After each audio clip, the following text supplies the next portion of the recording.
저 사람 남편 바람 피워서 애 낳았대? 30년 동안 바깥에 딸 키웠다면서? 부인이 모를 리가 없지. 그냥 모른 척한 거 아냐? 아마 돈 때문에 참았을 걸. 3억이나 있었다잖아. 남편이 죽고 나서 알았습니다. 45년을 함께 산 남편에게 34세 딸이 있었다는 걸. 구독, 좋아요 눌러주시면 이번 주 로또 1등입니다. 사랑합니다. 그날 법무사 사무실의 형광등 불빛이 유난히 차갑게 느껴졌습니다. 창밖으로는 가랑비가 내리고 있었고 나는 검은 상복 차림으로 딱딱한 의자에 앉아 있었습니다. 남편의 장례를 치른 지 사흘째 되는 날이었습니다. 법무사가 서류 봉투를 꺼내 책상 위에 올려놓았습니다. 두툼한 봉투였습니다. 남편 박노식이 생전에 남긴 유언장이라고 했습니다. 부인, 마음의 준비를 하시고 들으세요. 법무사의 목소리가 묘하게 무거웠습니다. 45년을 함께 산 남편의 마지막 말이 담긴 서류. 나는 떨리는 손으로 그 봉투를 받았습니다. 종이가 바스락거리는 소리가 사무실 안에 울렸습니다. 유언장을 펼치는 순간 나는 숨이 멎는 것 같았습니다. 고인께서는 생전에 비밀 계좌를 운영하고 계셨습니다. 비밀 계좌요? 내 목소리가 갈라졌습니다. 45년을 함께 살면서 단 한 번도 들어본 적 없는 말이었습니다. 우리는 늘 모든 것을 함께 나누며 살았다고 믿었습니다. 남편의 월급 통장, 내 퇴직금 통장, 적금 통장까지 우리 부부에게 비밀은 없다고 생각했습니다. 네, 부인. 그 계좌에는 현재 3억 2천만 원이 예치되어 있습니다. 3억 2천만 원.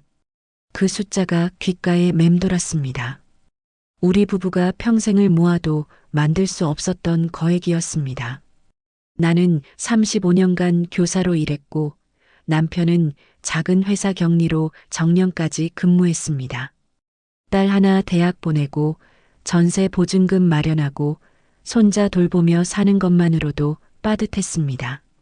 그런데 3억이라니. 그 돈은 어디서 나온 겁니까? 유언장에는 그 부분이 명시되어 있지 않습니다만 약 15년 전부터 꾸준히 입금된 것으로 보입니다.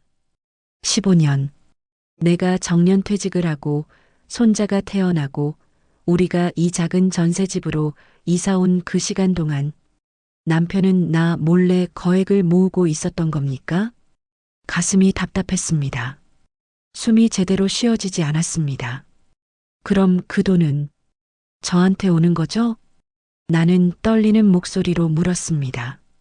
아니, 사실 나는 그 돈이 필요하지 않았습니다. 다만 남편이 무슨 생각으로 그 돈을 모았는지, 왜 나한테 말하지 않았는지 그게 궁금했습니다. 법무사가 잠시 침묵했습니다. 그리고 유언장의 한 부분을 손가락으로 짚었습니다. 유언에 따르면 이 금액은 전액 박지현이라는 분께 상속됩니다. 네, 나는 제대로 듣지 못한 것 같았습니다. 귀가 먹먹했습니다. 박지현, 그게 누구예요? 유언장에는 이름만 적혀 있습니다. 현재 34세, 서울 마포구 거주. 법무사의 말이 계속 이어졌지만 나는 더 이상 아무것도 들을 수 없었습니다. 박지현. 나는 평생 그 이름을 들어본 적이 없었습니다. 남편의 친척 중에도 회사 동료 중에도 우리 주변 그 어디에도 그런 이름은 없었습니다. 34세. 우리 딸보다 6살이나 어린 여자. 그 순간 뒤에 앉아있던 딸 은영이가 차갑게 말했습니다. 엄마, 진짜 몰랐어요? 나는 고개를 돌렸습니다. 딸의 얼굴이 굳어 있었습니다. 아빠가 바깥에 사람 있었다는 거 정말 몰랐어요? 바깥에 사람. 그 말이 가슴을 찔렀습니다. 아니, 찌르는 정도가 아니라 심장을 송곳으로 파고드는 것 같았습니다. 은영아, 그게 무슨... 엄마가 모를 리 없잖아요. 3억을 모으려면 한두 해로 되는 게 아닌데 딸의 목소리에 냉기가 서려 있었습니다. 내 딸이 나를 이렇게 의심하는 눈으로 보다니 나는 정말 몰랐어. 내 목소리가 떨렸습니다. 눈물이 차올랐습니다. 하지만 딸은 고개를 돌려버렸습니다. 법무사 사무실을 나왔을 때 빗줄기가 더 굵어져 있었습니다. 우산도 없이 비를 맞으며 걸었습니다. 사람들이 지나가며 쳐다봤지만 신경 쓰이지 않았습니다. 45년. 우리가 함께한 시간이 한순간에 거짓이 된 것만 같았습니다. 어린 시절 첫눈에 반해 결혼했던 그날, 딸을 낳고 눈물 흘리며 기뻐하던 남편의 모습, 내가 아플 때 밤새 간호하던 그 손길들이 모두 가짜였단 말입니까? 아니면 내가 남편을 전혀 모르고 살았던 걸까요? 비에 젖은 채 집에 돌아왔습니다. 텅 빈 집. 남편의 빈자리가 너무 컸습니다. 아니, 이제는 그 빈자리조차 낯설었습니다. 나는 침대에 주저앉아 눈물을 삼켰습니다. 울고 싶었지만 눈물이 나오지 않았습니다. 그저 가슴속이 텅 빈 것처럼 공허했습니다. 그날 밤 나는 남편의 옷장을 열었습니다. 혹시 뭔가 단서가 있을까 싶어서 남편의 낡은 양복들, 넥타이들, 그리고 서랍 깊은 곳에서 작은 수첩 하나를 발견했습니다. 수첩을 펼치는 내 손이 떨렸습니다. 이 이야기는 그로부터 21일 전으로 돌아갑니다. 남편이 아직 살아있던 그 시간으로 21일 전, 남편이 아직 살아있던 그날 아침은 평범했습니다. 창문으로 들어오는 햇살이 따뜻했고 부엌에서는 된장찌개 끓는 냄새가 났습니다. 나는 늘 하던 대로 아침 6시에 일어나 밥을 짓고 반찬을 차렸습니다. 45년을 함께 산 부부의 아침은 말이 많지 않았습니다. 그저 서로의 존재만으로도 편안했습니다. 여보, 아침 드세요. 오늘 병원 검진 있다고 했죠? 남편은 신문을 보며 기침을 했습니다. 요즘 들어 기침이 잦았습니다. 처음엔 환절기 감기려니 했는데 한 달째 계속되고 있었습니다. 큰일 아니야. 그냥 정기 검진이니까. 남편의 목소리는 여전히 담담했습니다. 하지만 나는 알고 있었습니다. 그 기침 소리가 예전과 다르다는 걸, 밤에 잠결에 들리는 거친 숨소리가 심상치 않다는 걸. 그래도 꼭 제대로 검사 받으세요. 요즘 기운도 없어 보이고 당신이 평생 걱정만 하고 살았어. 나 괜찮아. 남편이 웃으며 내 손을 툭 쳤습니다. 거칠지만 따뜻한 손이었습니다. 그 손이 나를 45년간 지켜줬습니다. 아침을 먹고 설거지를 하는데 전화벨이 울렸습니다. 딸 은영이었습니다. 엄마, 아빠 검진 오늘이죠? 결과 나오면 바로 연락 주세요. 알았어. 그런데 너 목소리가 왜 그래? 피곤해? 전화 너머로 딸의 한숨소리가 들렸습니다. 요즘 딸은 남편과의 갈등으로 힘들어하고 있었습니다. 결혼 10년 차. 사위는 사업 실패 후 술만 마시고 딸은 혼자 아이를 키우며 일하느라 지쳐 있었습니다. 괜찮아요. 그냥 좀 피곤해서. 아, 그리고 엄마. 다음 주에 민준이 좀 맡아주실 수 있어요?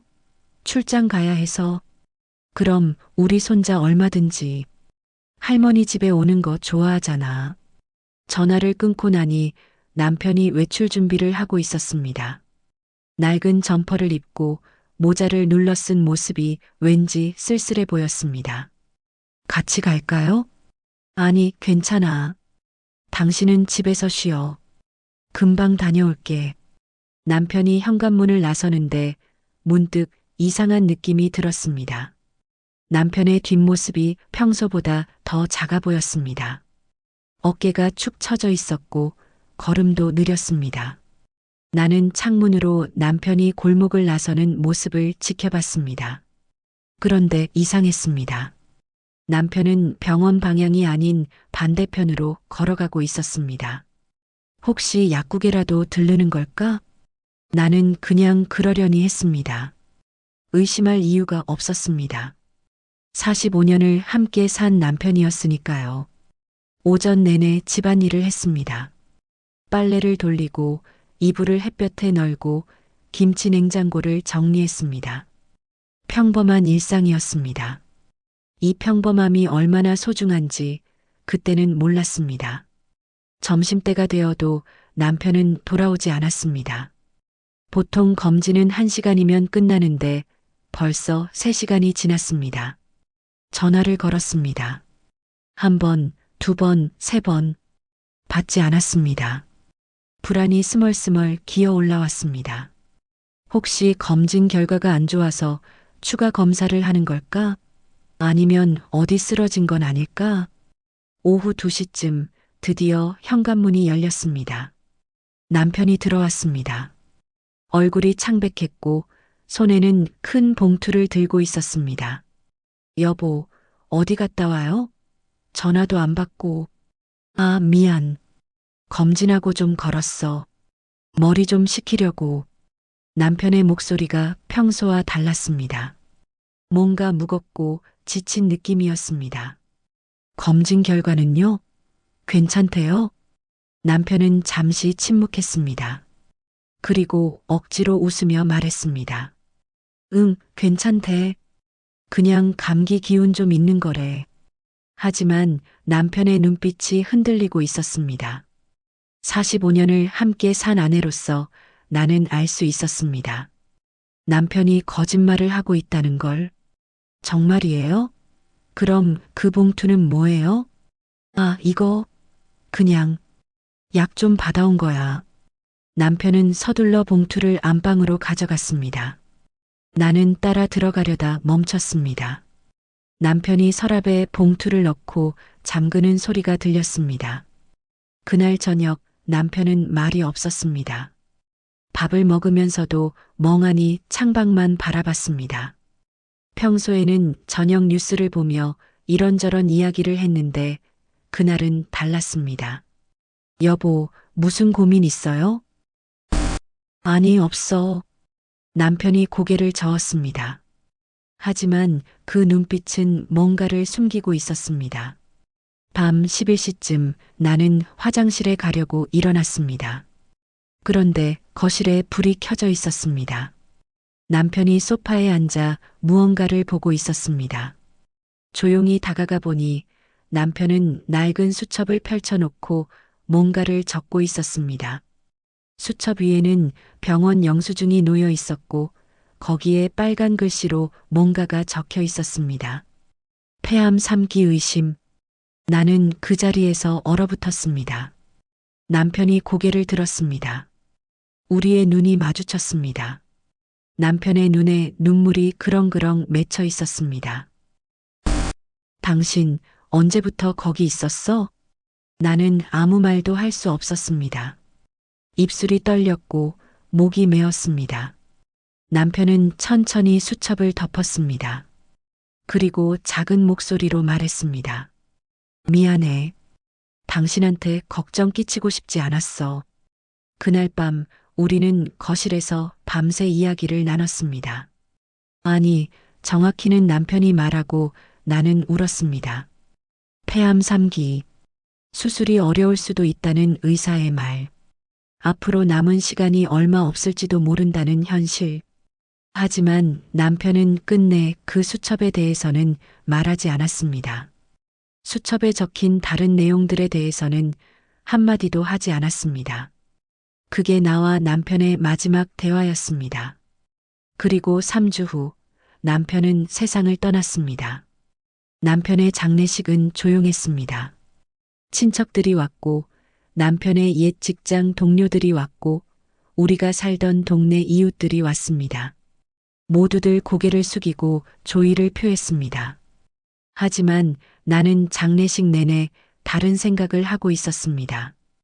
혹시 그 박지연이라는 사람도 올까? 조문객들 사이에서 낯선 여자를 찾았습니다. 34세 여자. 남편이 3억을 남긴 그 사람. 하지만 그런 사람은 없었습니다.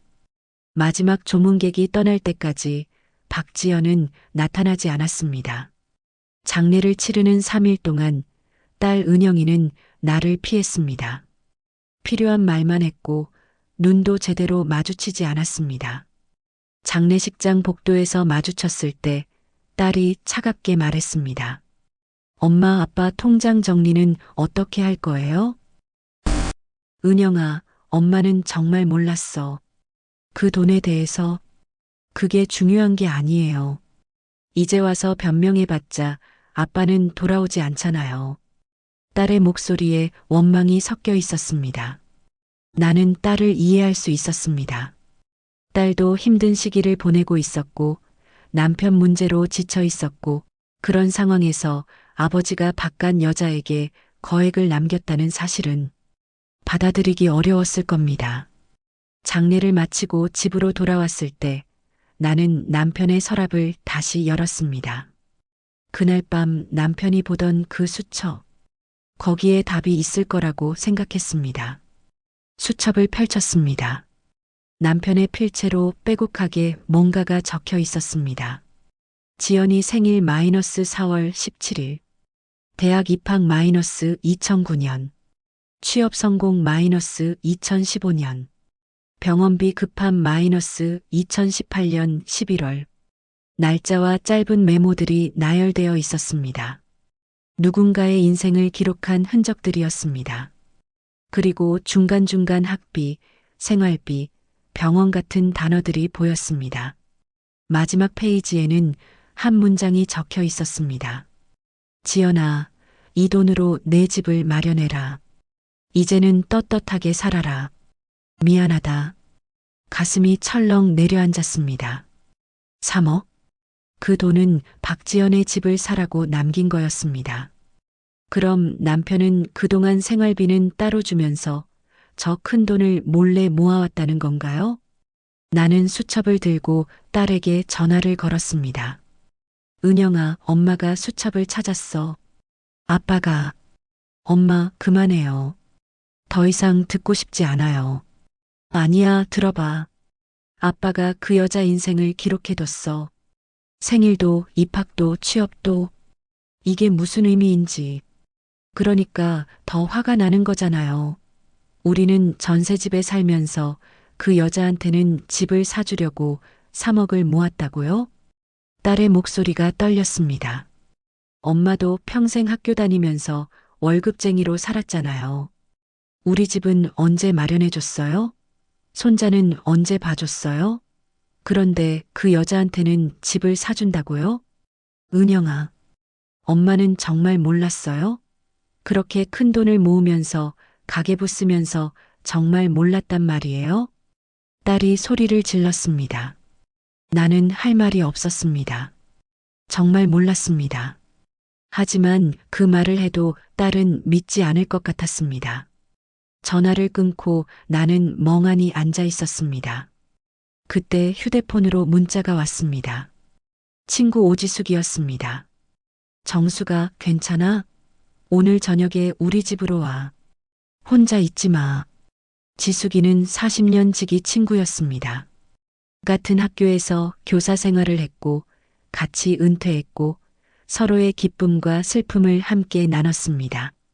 저녁에 지숙이 집에 갔습니다. 지숙이는 따뜻한 차를 내오며 내 손을 잡았습니다. 많이 힘들지? 지숙아, 나 어떻게 해야 해? 나는 모든 것을 털어놨습니다. 비밀 통장, 박지연, 유언장, 수첩의 내용까지. 지숙이는 말없이 들어주다가 조심스럽게 물었습니다. 정수가 혹시 노식이한테 숨겨진 가족이 있었던 거 아니야? 무슨 소리야? 그 사람 인생을 기록했다는 게 보통 관계가 아닌 것 같아. 생일, 입학, 취업까지 다 챙겼다면. 지숙이의 말에 뭔가 걸렸습니다. 그렇다. 남편에게 박지연이라는 사람이 어떤 의미였는지 알아야 했습니다. 그냥 바깥 여자라고 단정 짓기엔 뭔가 석연치 않은 부분이 많았습니다. 지수가 나 그 사람 찾아가 볼까? 뭐, 정수가 그건 법무사한테 주소를 받았어. 마포구에 산다고 했잖아. 가서 물어봐야 할 것 같아. 도대체 우리 남편이랑 무슨 관계였는지. 지숙이가 심각한 얼굴로 나를 봤습니다. 정수가 진실을 알고 나면 더 힘들 수도 있어. 모르고 사는 게 나을 수도 있다고. 아니야. 나는 알아야 해. 45년을 함께 산 남편이 거짓말쟁이였는지 아니면 내가 모르는 어떤 이유가 있었는지. 다음 날 나는 혼자 마포구로 향했습니다. 법무사가 알려준 주소를 들고 가슴이 두근거렸습니다. 무서웠습니다. 하지만 알아야 했습니다. 오래된 빌라 3층, 박지연이라는 이름표가 붙은 현관문 앞에 섰습니다. 초인종을 누르려는데 손이 떨렸습니다. 초인종을 눌렀습니다. 한 번, 두 번, 문이 열렸습니다. 그리고 나는 그 순간 모든 것이 멈춘 것 같았습니다. 문 앞에 선 여자는 34세가 맞았습니다. 하지만 그게 문제가 아니었습니다. 그 여자의 얼굴, 눈매, 코, 입술의 모양이 남편과 너무나 닮아 있었습니다. 누구세요? 여자가 물었습니다. 나는 입이 떨어지지 않았습니다. 저는 박노식의 부인입니다. 여자의 얼굴이 하얗게 질렸습니다. 그리고 눈물이 주르륵 흘러내렸습니다. 아버지께서 돌아가셨다는 소식 들었어요. 아버지. 그 한마디가 내 머릿속을 하얗게 만들었습니다. 나는 비틀거렸습니다. 복도 벽에 손을 짚었습니다. 숨이 막혔습니다. 들어오시겠어요? 여자가 문을 열어줬습니다. 나는 정신없이 안으로 들어갔습니다. 작은 원룸이었습니다. 깔끔하게 정리되어 있었고 벽에는 사진들이 붙어 있었습니다. 그 사진들을 보는 순간 나는 주저앉았습니다. 남편과 어린 여자아이가 함께 찍은 사진들이었습니다. 놀이공원에서, 식당에서, 바닷가에서. 여자아이는 점점 자라서 학생이 되고 대학생이 되고 어른이 되어 있었습니다. 제 어머니는 제가 5살 때 돌아가셨어요. 박지연이 떨리는 목소리로 말했습니다. 아버지는 어머니와 결혼 전에 만났던 분이었대요. 하지만 집안의 반대로 헤어졌고 각자 다른 사람과 결혼했죠. 그런데 제가 태어나고 얼마 안 돼서 어머니가 병에 걸렸어요. 여자가 눈물을 닦았습니다. 어머니가 돌아가시기 전에 아버지를 찾았대요. 그리고 저를 부탁했다고 해요. 아버지는 저를 버릴 수 없었대요. 나는 아무 말도 할 수 없었습니다. 머릿속이 복잡했습니다. 아버지는 1년에 몇 번만 오셨어요. 생활비를 주시고 밥 한 끼 먹고 가시고 저는 아버지를 삼촌이라고 불러야 했어요. 친구들한테도 그렇게 말했고요. 그럼 그동안 어떻게 외할머니 댁에서 컸어요. 할머니도 작년에 돌아가셨지만요. 아버지는 매달 생활비를 보내주셨어요. 그리고 따로 통장에 돈을 모으셨대요. 제가 결혼할 때 아니면 집을 살 때 쓰라고. 3억? 그 돈은 30년 넘게 남편이 조금씩 모은 돈이었습니다. 자신의 점심값을 아끼고 술자리를 줄이고 담배를 끊으면서까지. 작년에 아버지께서 아프시다고 하셨을 때 저는 병원에 가고 싶었어요. 하지만 아버지가 안 된다고 하셨죠. 가족들이 상처받을까봐. 여자가 흐느꼈습니다. 유언장 이야기 들었어요. 하지만 저는 그 돈 받을 자격이 없어요. 아버지는 저 때문에 평생 고생하셨어요. 가족들한테 거짓말하시면서까지. 나는 그 집을 나왔습니다. 어떻게 나왔는지 기억도 나지 않습니다. 지하철을 탔고 집에 왔고 침대에 쓰러졌습니다. 남편에게는 다른 딸이 있었습니다. 30년 넘게 숨겨온 딸이. 그리고 그 딸을 위해 3억을 모았습니다. 우리 가족 몰래 그날 밤 딸 은영에게서 전화가 왔습니다. 엄마, 동네에서 소문났어요. 엄마가 그 여자 집에 찾아갔다면서요? 이웃들이 다 알아요. 아빠가 바깥에 딸을 뒀다는 거. 은영아, 엄마 진짜 몰랐어요? 30년 동안 아빠가 딸을 숨기고 살았는데 사람들이 우리 가족을 뭐라고 볼지 생각해 봤어요? 나는 정말, 저는 이제 창피해서 동네도 못 다니겠어요. 그리고 사실은요. 딸이 울먹이며 말했습니다. 아빠가 그렇게 돈이 있었으면 우리 집 전세금이라도 보태주지. 왜 그 여자만 챙겨줬어요? 나도 아빠 딸인데. 딸이 울면서 전화를 끊었습니다. 나는 어둠 속에 혼자 남았습니다. 창문 밖으로 차가운 바람이 불어왔습니다. 45년의 결혼 생활. 그 안에 나는 없었던 걸까요? 남편은 평생 다른 딸을 생각하며 살았던 걸까요? 나는 정말 바보였던 걸까요? 다음 날 아침 나는 평소처럼 시장에 갔습니다. 장을 봐야 했습니다. 손자가 좋아하는 반찬을 만들어야 했습니다. 일상은 계속되어야 했으니까요. 하지만 시장에 들어서는 순간 주변의 시선이 느껴졌습니다. 저기 저 사람이 제 남편이 바깥에 딸 뒀다며 30년이나 몰랐대.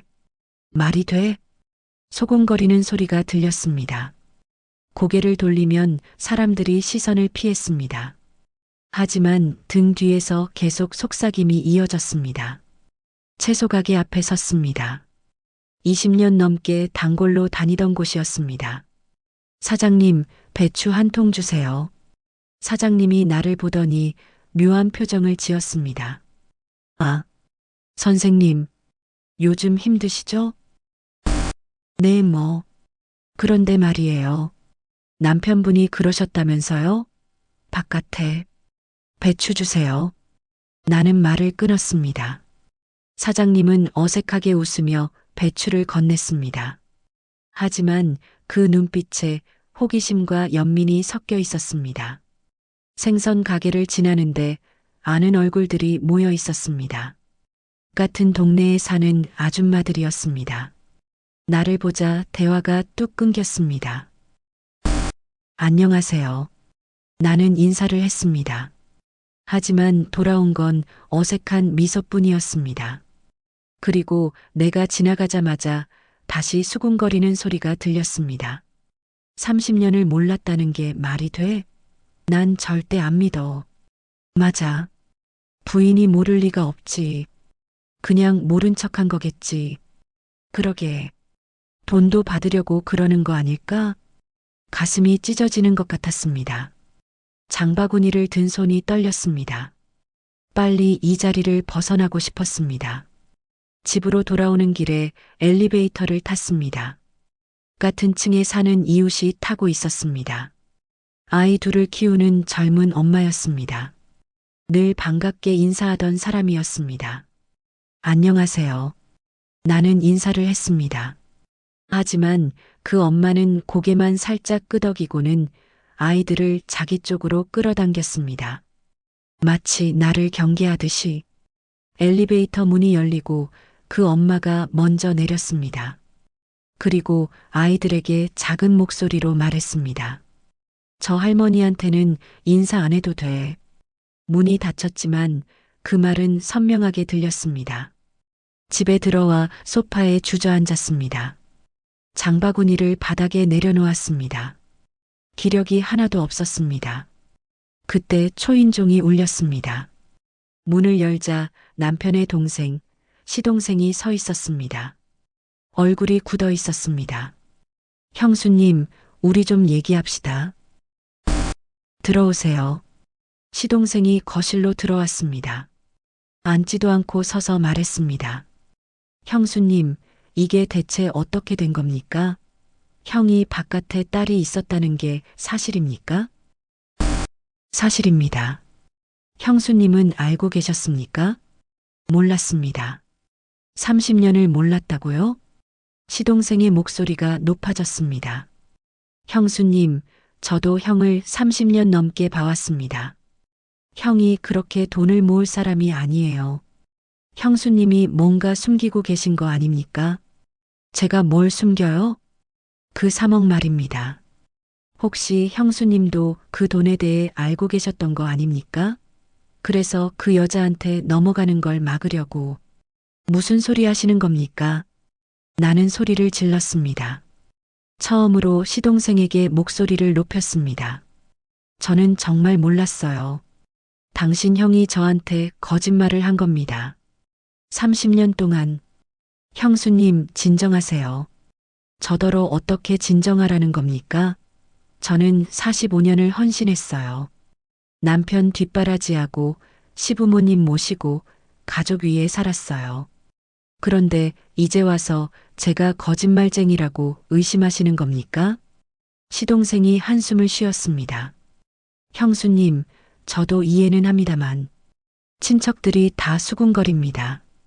우리 집안 망신이 이만저만이 아니에요. 그러니 제발 조용히 좀 지내세요.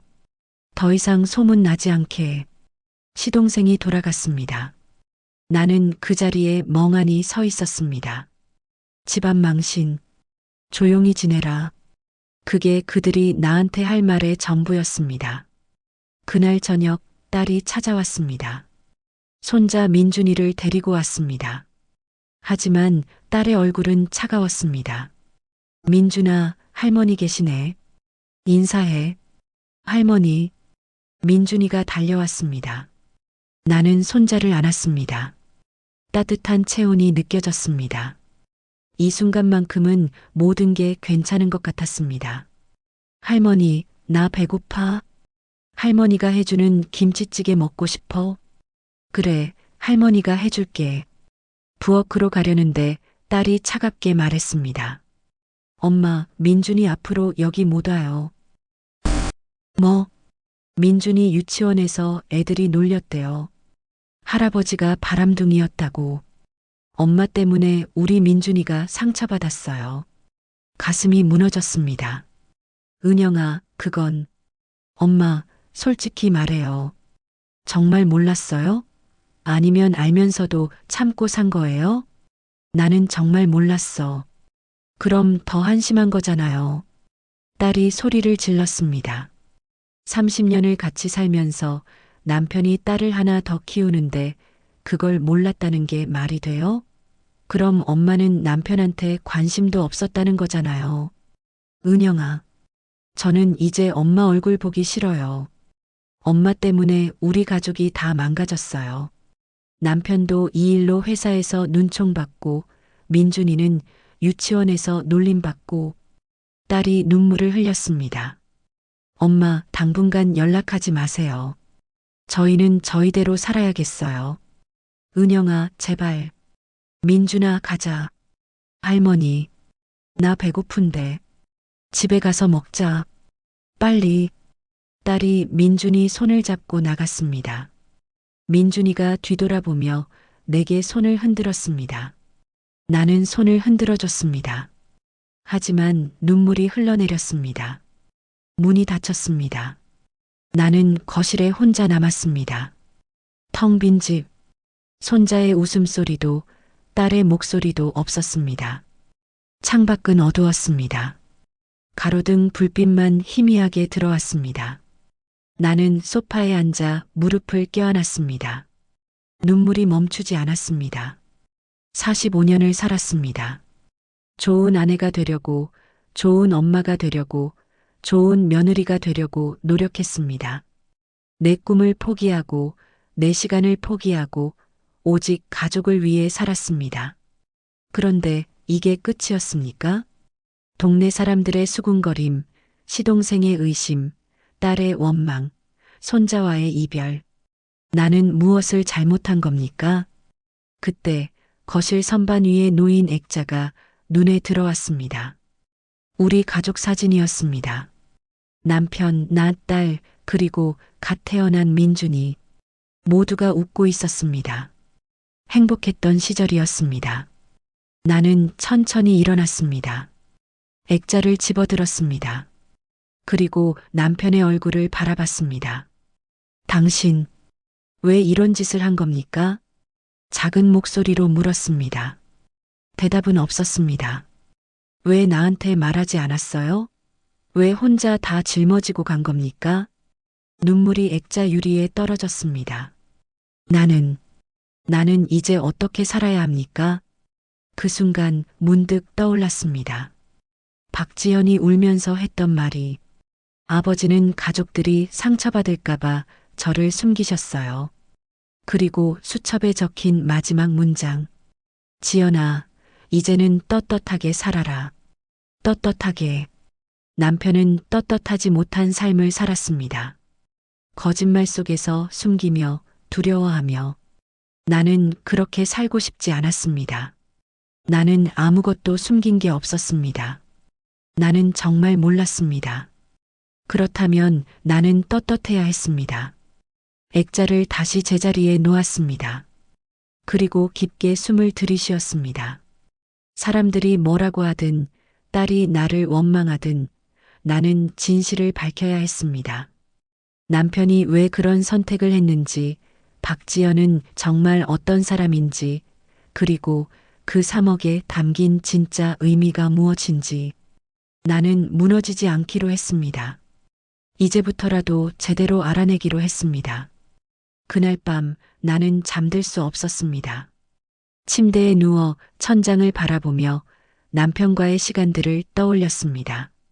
45년. 그 긴 시간 속에 뭔가 단서가 있을 것 같았습니다. 내가 놓친 신호들, 이상했던 순간들이 분명 있었을 겁니다. 눈을 감았습니다. 기억이 하나둘 떠올랐습니다. 20년 전 딸 은영이가 대학에 들어간 해였습니다. 입학금과 등록금 때문에 우리 부부는 고민이 많았습니다. 넉넉하지 않은 형편에 목돈이 필요했습니다. 여보, 적금 깨야 할 것 같아요. 내가 말했을 때 남편이 이상하게 반응했습니다. 아니야, 적금은 안 돼. 그건 나중을 위해 모아둔 거니까. 나중이요? 지금 은영이 등록금이 급한데요. 내가 알아서 할게. 회사에 말해서 보너스 당겨받을게. 그때는 남편이 딸을 위해 고생하는 거라고 생각했습니다. 하지만 지금 생각해보니 그 적금은 박지연을 위한 돈이었을까요? 다른 기억도 떠올랐습니다. 15년 전쯤 남편이 갑자기 금연을 시작했습니다. 30년 넘게 피우던 담배를 뚝 끊었습니다. 여보, 어떻게 갑자기 담배를 끊어요? 나도 이제 나이가 드니까 건강 챙겨야지.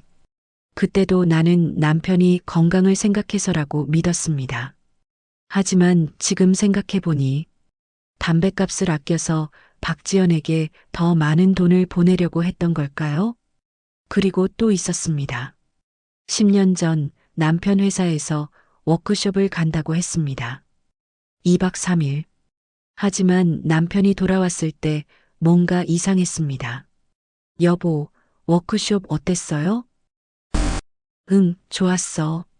남편의 눈빛이 흔들렸습니다. 그리고 가방에서 선물을 꺼냈습니다. 여자 아이용 인형이었습니다. 이게 뭐예요? 민준이는 남자 아이잖아요. 아, 미안. 잘못 샀네. 그냥 동료 딸 줄까봐. 남편이 서둘러 인형을 다시 가방에 넣었습니다. 그때 나는 별 생각 없이 넘어갔습니다. 하지만 지금 생각해보니 그 인형은 박지연을 위한 것이었을까요? 아니, 10년 전이면 박지연은 이미 24세. 인형을 받을 나이가 아니었습니다. 그럼 누구를 위한 거였을까요? 나는 벌떡 일어났습니다.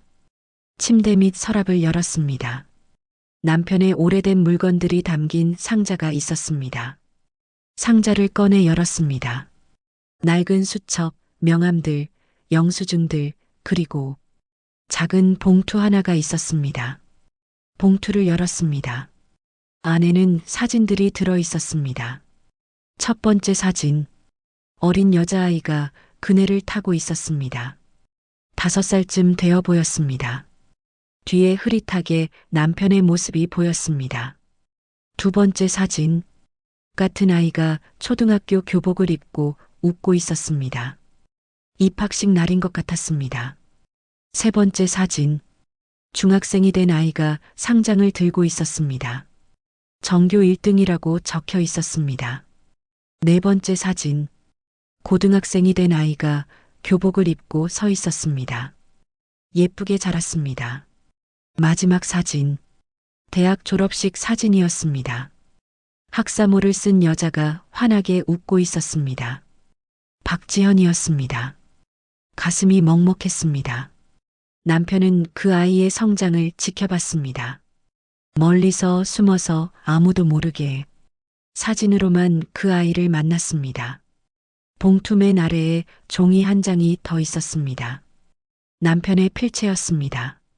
지연아, 너를 제대로 아빠라고 부르지 못하게 해서 미안하다. 너의 입학식에도 졸업식에도 아프던 날에도 갈 수 없어서 미안하다. 하지만 아빠는 늘 너를 생각했다. 너는 아빠의 자랑이다. 이 돈으로 내가 원하는 삶을 살았으면 좋겠다. 떳떳하게, 행복하게. 눈물이 떨어졌습니다. 종이 위로 눈물이 번졌습니다. 남편은 아빠였습니다.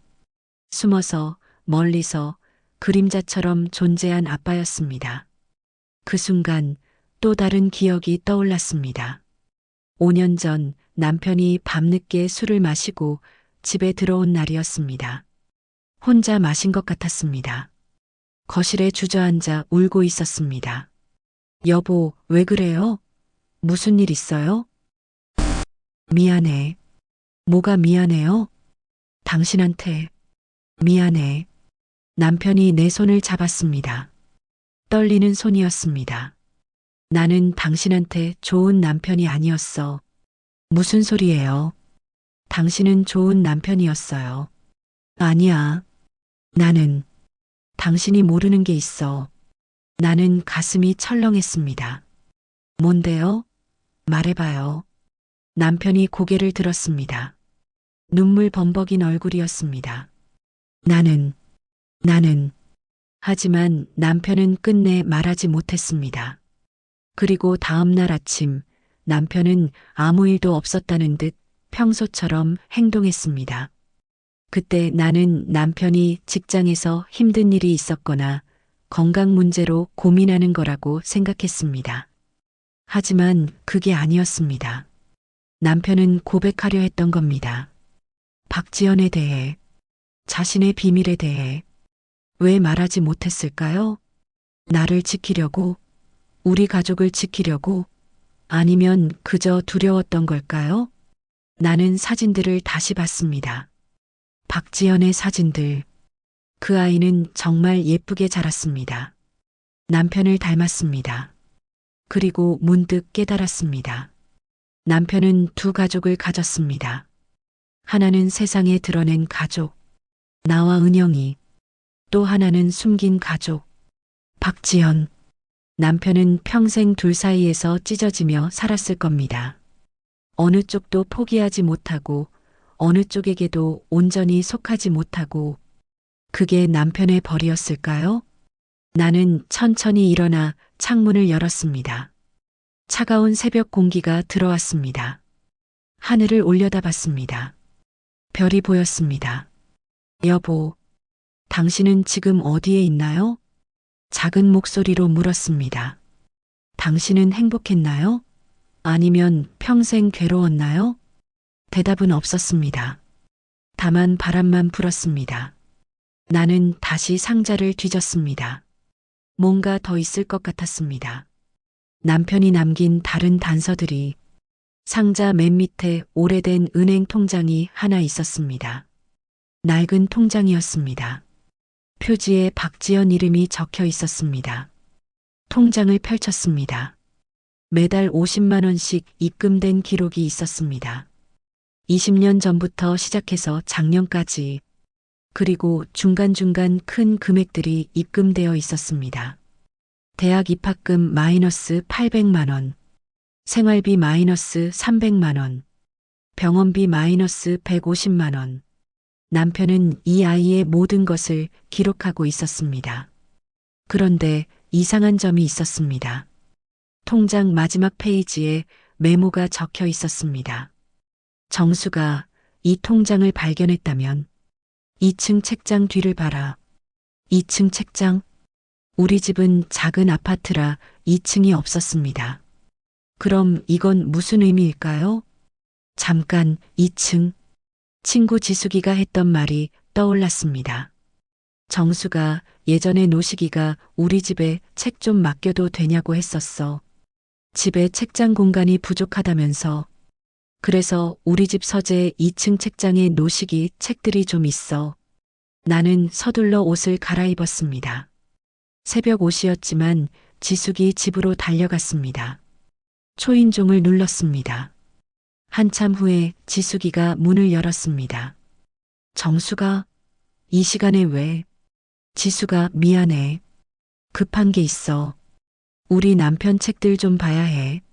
지숙이는 놀란 얼굴이었지만 나를 들여보냈습니다. 서재로 갔습니다. 2층 책장. 남편의 책들이 꽂혀 있었습니다. 책들을 하나씩 꺼냈습니다.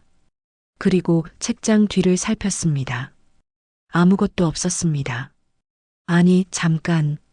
책장과 벽 사이에 뭔가 끼어 있었습니다. 얇은 봉투였습니다. 조심스럽게 꺼냈습니다.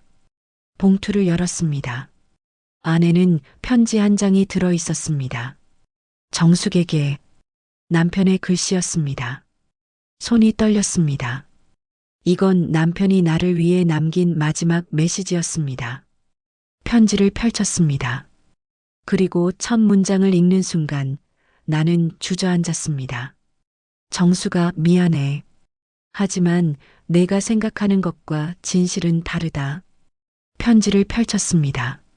남편의 글씨가 빼곡했습니다. 손이 떨렸지만 한 글자 한 글자 읽어내려갔습니다. 정수가 미안해. 하지만 내가 생각하는 것과 진실은 다르다. 박지연은 내 딸이 아니야. 혈연으로는. 하지만 내가 평생 책임져야 할 아이였어. 35년 전 네가 기억하지 못하는 그날을 나는 기억해. 우리가 결혼한 지 10년째 되던 해였지. 은영이가 5살이었고 너는 임신 7개월이었어. 우리의 두 번째 아이를. 그날 네가 계단에서 넘어졌어. 병원으로 급히 옮겼지만 아기는 살릴 수 없었어. 그리고 너는 큰 수술을 해야 했어. 자궁적출 수술. 수술비가 2천만 원이었어. 그때 우리 집에는 돈이 없었어. 나는 미친 듯이 뛰어다녔어. 은행에 대출을 신청했지만 거절당했어. 친척들에게 손을 벌렸지만 다들 못 도와준다고 했어. 그때 내 친구 박진수가 나타났어. 진수는 내 고등학교 동창이었어. 가난했지만 의리 하나는 끝내주는 친구였지. 노시가 내가 돈 마련해 줄게. 정숙이 살려야지. 진수가 그렇게 말했어. 어떻게 마련하냐고 물었더니 방법이 있다고 했어. 사흘 후 진수가 돈을 가져왔어. 2천만 원. 하지만 진수의 얼굴에는 상처가 가득했어. 진수야, 이 돈 어디서 난 거야? 묻지 마. 그냥 받아. 네 아내 살리는 게 급하잖아. 나중에 알았어.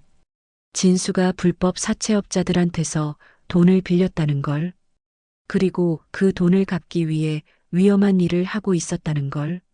너의 수술은 성공했어. 하지만 너는 그날의 기억을 잃었어.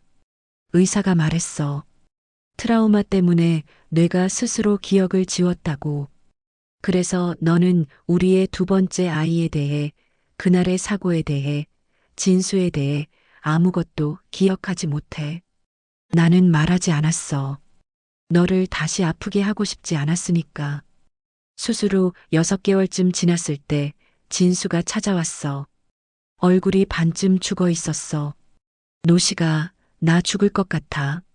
진수는 사채업자들한테 쫓기고 있었어. 갚아야 할 돈이 5천만 원까지 불어났대. 내가 도와줄게. 조금씩이라도 갚아나가자. 하지만 한 달 후 진수는 죽었어. 건설 현장에서 떨어져 죽었어. 사고사라고 했지만 나는 알아. 사채업자들 때문이라는 걸. 장례식장에서 나는 처음 봤어. 진수의 딸을. 박지연. 그때 지연이는 겨우 4살이었어.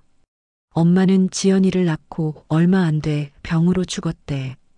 그래서 진수 혼자 아이를 키우고 있었던 거야.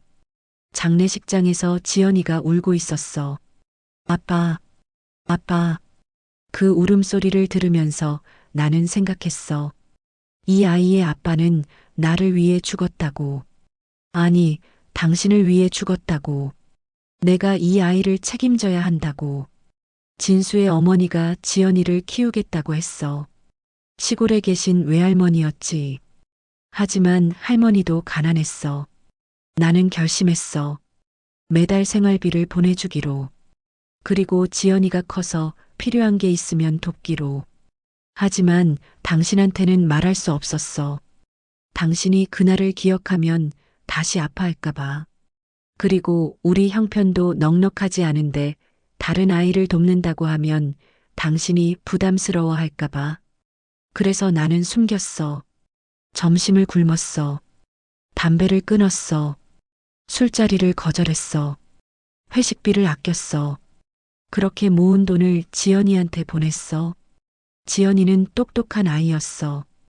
공부를 잘했어. 전교 1등을 했고 장학금을 받아 대학에 갔어. 나는 멀리서 지켜봤어. 1년에 몇 번 지연이를 만나러 갔어. 삼촌이라고 불리면서. 지연이는 내가 왜 자기를 돕는지 알았어. 아빠 친구가 은혜를 갚는 거라는 걸. 삼촌, 저 때문에 힘드시죠? 아니야, 지연아. 너는 우리 가족의 은인이야. 내 아빠가 우리 가족을 살렸어. 지연이는 울었어. 나도 울었어. 15년 전부터 나는 따로 돈을 모으기 시작했어. 지연이가 결혼할 때 아니면 집을 살 때 쓰라고. 3억? 그게 내가 평생 모은 전부야. 많지 않아. 진수가 당신을 살리기 위해 목숨 바친 대가치고는. 하지만 이게 내가 할 수 있는 전부였어. 정수가 나는 바람 피운 게 아니야. 지연이는 내 딸이 아니야. 하지만 나는 평생 그 아이를 지켜야 했어. 그게 진수한테 갚는 길이었으니까. 당신이 지금 살아있는 건 진수 덕분이야. 은영이가 엄마를 볼 수 있는 것도, 손자 민준이가 할머니를 부를 수 있는 것도 모두 진수가 목숨 다쳐서 만든 기적이야. 미안해. 당신한테 말하지 못해서. 미안해. 당신을 오해 속에 남겨두고 떠나서. 하지만 나는 당신을 한 번도 배신한 적 없어. 평생 당신만 사랑했어. 이 편지가 모든 오해를 풀어주길 바래. 그리고 지연이를 미워하지 말아줘. 그 아이는 죄가 없어. 그 아이의 아버지가 당신의 생명을 구했어. 사랑해, 정수가. 당신과 함께한 45년이 내 인생 최고의 축복이었어. 노식. 편지를 다 읽고 나는 바닥에 주저앉았습니다. 눈물이 멈추지 않았습니다. 친구 지숙이가 내 어깨를 안았습니다. 정수가, 지수가, 나는 몰랐어. 목이 메었습니다.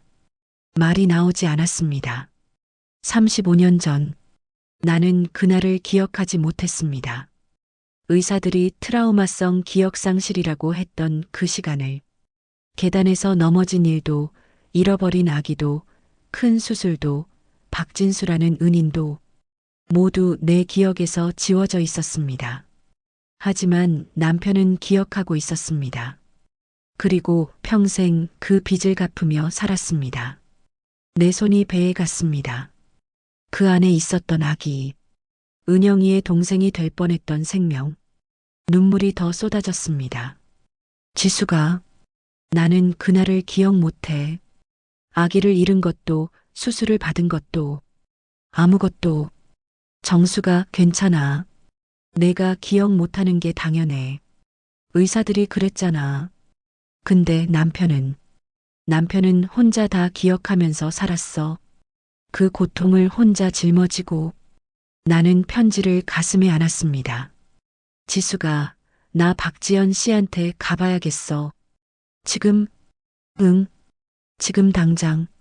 나는 편지를 들고 다시 마포구로 향했습니다. 이른 아침이었지만 발걸음은 빨랐습니다. 박지연의 집 앞에서 초인종을 눌렀습니다. 문이 열렸습니다. 박지연이 놀란 얼굴로 나를 봤습니다. 아주머니, 지연 씨, 들어가도 될까요? 네. 거실로 들어갔습니다. 나는 편지를 꺼내 박지연에게 건넸습니다. 이거, 읽어봐요. 이게 뭔데요? 남편이 당신 삼촌이라고 부르던 분이 남긴 편지예요. 박지연이 편지를 읽었습니다. 읽는 동안 눈물이 줄줄 흘렀습니다. 아버지, 제 아버지 이야기예요. 네, 제가 몰랐어요. 당신 아버지가 저를 살려줬다는 걸. 저도 몰랐어요. 그렇게 큰 일이었다는 걸.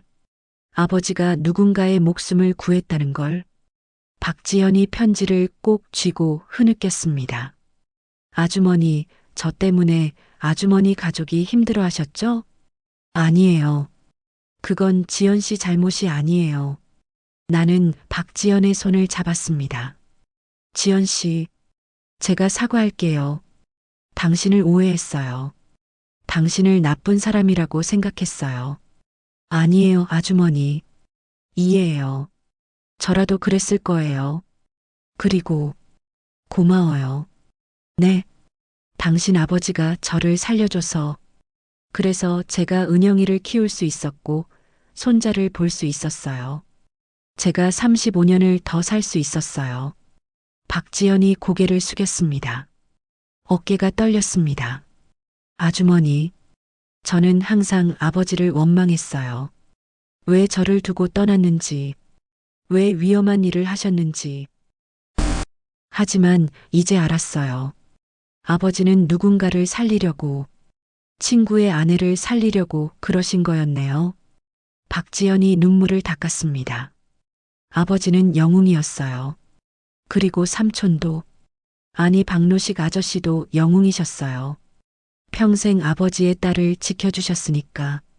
우리는 한참을 함께 울었습니다. 지연이의 아버지를 위해, 내 남편을 위해, 그리고 우리 모두를 위해. 한참 후 나는 말했습니다. 지연 씨, 그 3억 받으세요. 아니에요. 저는 당신 아버지가 제 목숨을 구했어요. 제 남편은 그 은혜를 평생 갚았고요. 이제 제 차례예요. 지연 씨가 행복하게 사는 걸 보는 게 제가 할 일이에요. 아주머니, 집 마련하세요. 떳떳하게 사세요. 그게 당신 아버지와 제 남편이 원하던 거예요. 박지연이 내 손을 꼭 잡았습니다. 따뜻한 손이었습니다. 박지연의 집을 나와 집으로 돌아오는 길 나는 결심했습니다. 이제 모두에게 진실을 말해야겠다고. 딸에게, 시동생에게, 동네 사람들에게. 남편은 바람둥이가 아니었습니다. 남편은 은혜를 갚으며 산 사람이었습니다. 집에 도착해 딸에게 전화를 걸었습니다. 은영아, 엄마야. 은영아, 제발 한 번만 만나줘. 엄마가 할 말이 있어. 한참의 침묵 끝에 딸이 말했습니다. 30분만요. 그것도 커피숍에서. 그래, 고마워. 1시간 후 동네 커피숍에서 딸을 만났습니다. 딸의 얼굴은 여전히 차갑고 지쳐 있었습니다. 엄마, 뭐 하실 말씀이? 나는 남편의 편지를 꺼내 딸 앞에 놓았습니다. 읽어봐. 전부. 이게 뭔데요? 아빠가 남긴 편지야. 진실이 담겨 있어. 딸이 편지를 집어들었습니다. 그리고 읽기 시작했습니다. 나는 딸의 표정이 변하는 걸 지켜봤습니다. 놀라움, 충격, 슬픔, 그리고 후회. 편지를 다 읽은 딸의 손이 떨렸습니다. 이게 사실이에요? 응. 엄마도 오늘 아침에 알았어. 그럼 박지연 씨는 아빠 친구의 딸이야. 그 친구가 엄마 목숨을 구했어. 그리고 그 대가로 죽었고, 딸이 입술을 깨물었습니다. 눈물이 흘러내렸습니다. 엄마, 저는 아빠를, 괜찮아. 아니에요. 저는 아빠를 바람둥이라고 생각했어요. 엄마도 의심했어요. 엄마한테 그렇게 차갑게 대했는데, 딸이 울기 시작했습니다. 은영아, 나는 딸의 손을 잡았습니다. 너도 몰랐잖아. 우리 모두 몰랐어. 아빠가 그렇게 큰 비밀을 품고 살았는지. 그런데 저는 엄마한테 연락하지 말라고 했어요. 민준이도 못 오게 했고, 은영아, 엄마가 이해해. 너도 힘들었잖아. 남편 문제로, 돈 문제로. 딸이 고개를 떨구었습니다. 엄마, 미안해요. 정말 미안해요. 괜찮아. 이제 우리 다시 시작하면 돼. 우리는 커피숍에서 한참을 이야기했습니다. 35년 전 그날에 대해, 내가 잃어버린 기억에 대해, 남편이 평생 짊어진 짐에 대해. 엄마, 그럼 제게 동생이 있었던 거예요? 응. 아기는 엄마 뱃속에서 떠났지만, 딸이 배에 손을 올렸습니다. 저도 언니였을 수 있었는데, 그래. 너는 언니가 될 뻔했어. 우리는 함께 울었습니다. 만나지 못한 가족을 위해. 다음 날 나는 시동생에게 전화를 걸었습니다. 도련님, 집에 좀 들러주시겠어요? 보여드릴 게 있어요. 시동생이 왔습니다. 여전히 굳은 표정이었습니다. 나는 편지를 건넸습니다. 형님이 남긴 편지예요. 읽어보세요. 시동생이 편지를 읽었습니다. 읽는 동안 얼굴이 점점 굳어졌습니다. 이게 사실입니다. 형님은 바람 피운 게 아니에요. 은혜를 갚으며 산 거예요.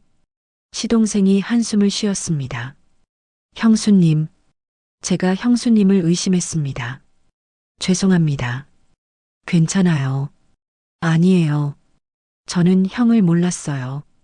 형이 그런 사람인 줄. 30년 넘게 은혜를 갚으며 살았다는 걸. 시동생이 눈시울을 붉혔습니다.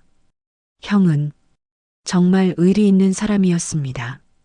친구를 위해, 그 친구의 딸을 위해 평생을 바쳤네요. 네. 제 남편은 훌륭한 사람이었어요. 형수님, 제가 친척들한테 알리겠습니다. 오해를 풀겠습니다. 고맙습니다. 시동생이 돌아간 후 나는 박지연에게 전화를 걸었습니다. 지연 씨, 나예요. 내일 우리 집으로 올 수 있어요? 네. 아주머니 댁에요? 응. 우리 딸도 만나야 할 것 같아서. 다음 날 박지연이 우리 집에 왔습니다. 딸 은영이도 왔습니다. 거실에서 우리 셋이 마주 앉았습니다.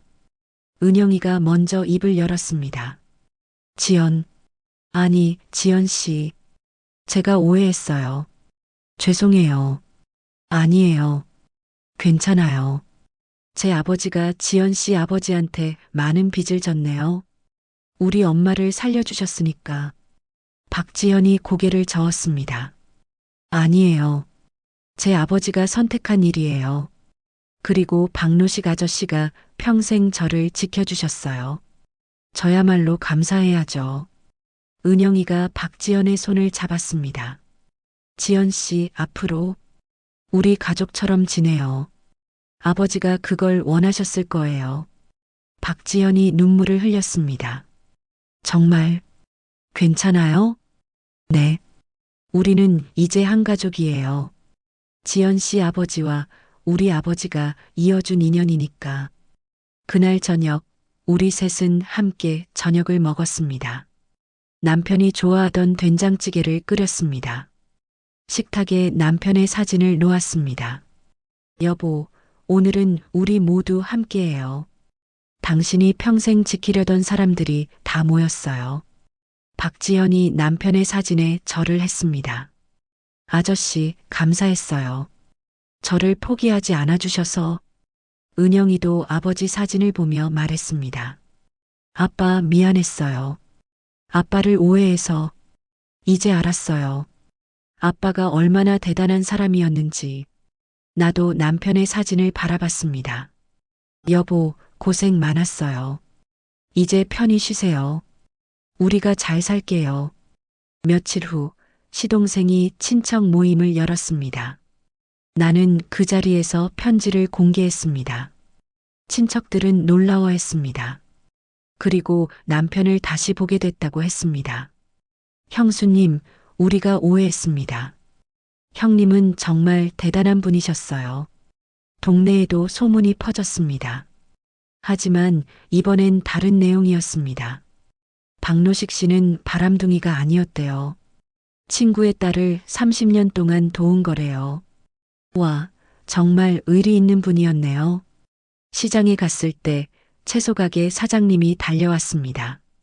선생님, 제가 오해했어요. 남편분이 그런 훌륭한 분이셨는지. 괜찮아요. 이제 다 알려졌으니까. 앞으로 배추 서비스로 드릴게요. 엘리베이터에서 만난 이웃도 달라졌습니다. 아주머니, 죄송했어요.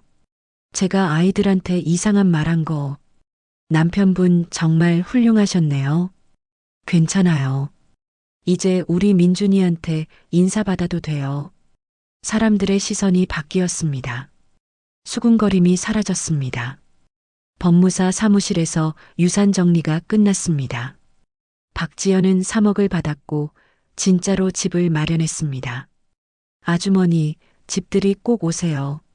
그럼 우리 은영이랑 민준이도 데리고 갈게. 네, 기다릴게요. 모든 것이 제자리를 찾아갔습니다. 남편의 명예도, 우리 가족의 관계도, 동네에서의 평판도, 그리고 가장 중요한 것, 진실이 밝혀졌습니다. 남편은 배신자가 아니었습니다. 남편은 은인의 딸을 평생 지킨 의리의 사람이었습니다. 6개월이 흘렀습니다. 계절이 바뀌고 날씨가 따뜻해졌습니다. 봄이 왔습니다. 오늘은 박지연의 집들이 날이었습니다. 나는 은영이, 민준이와 함께 마포구에 있는 지연이의 새 집으로 향했습니다. 할머니, 지연 이모네 집 크대요? 응, 할머니가 본 사진으로는 예쁘던데. 나도 빨리 보고 싶어. 민준이가 신나서 뛰어갔습니다. 은영이가 내 팔짱을 꼈습니다. 엄마, 요즘 얼굴이 밝아지셨어요. 그래. 네. 예전보다 훨씬 편해 보이세요. 나는 웃었습니다. 정말 그랬습니다.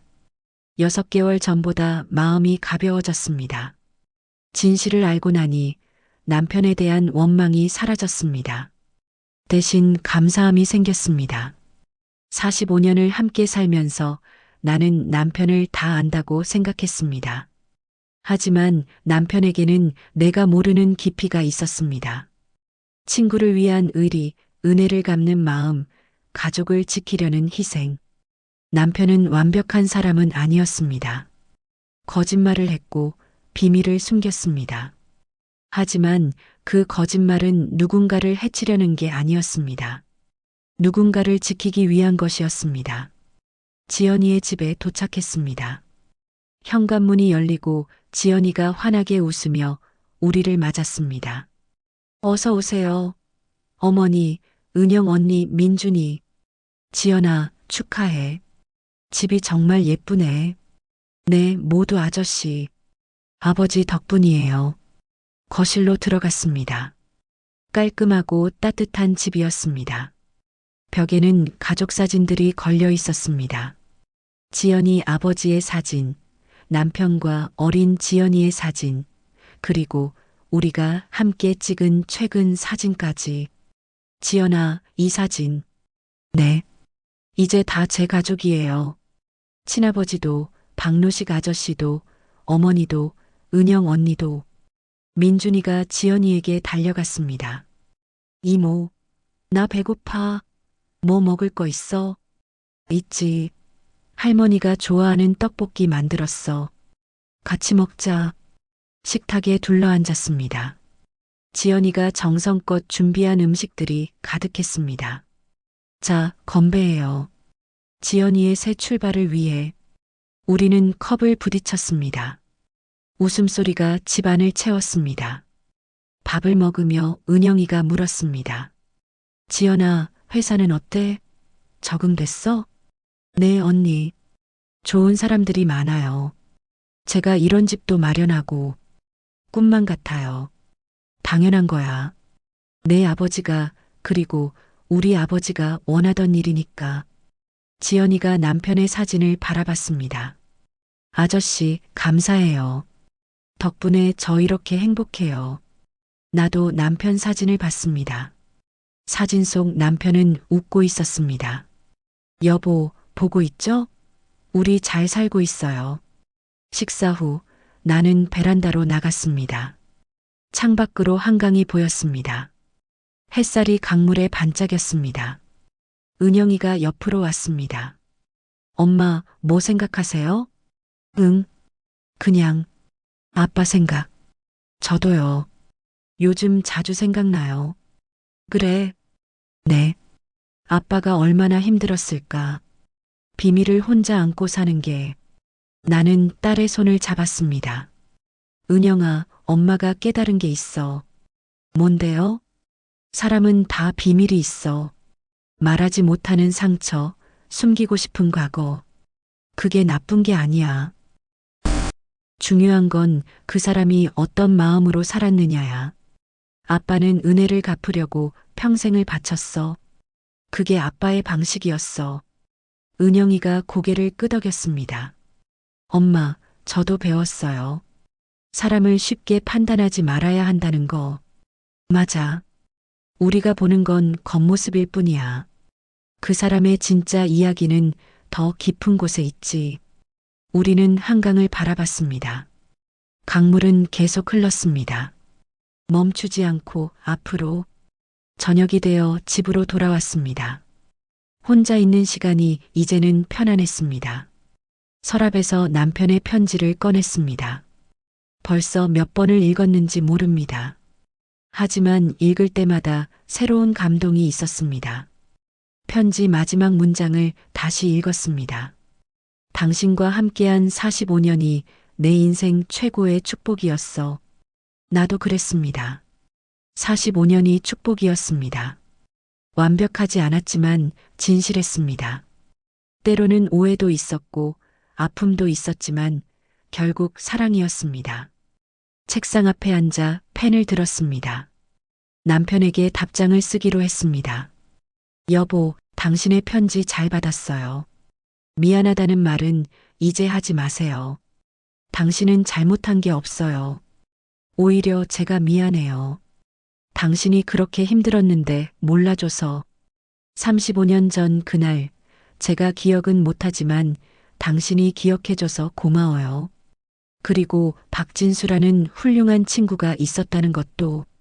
지연이는 이제 행복해요.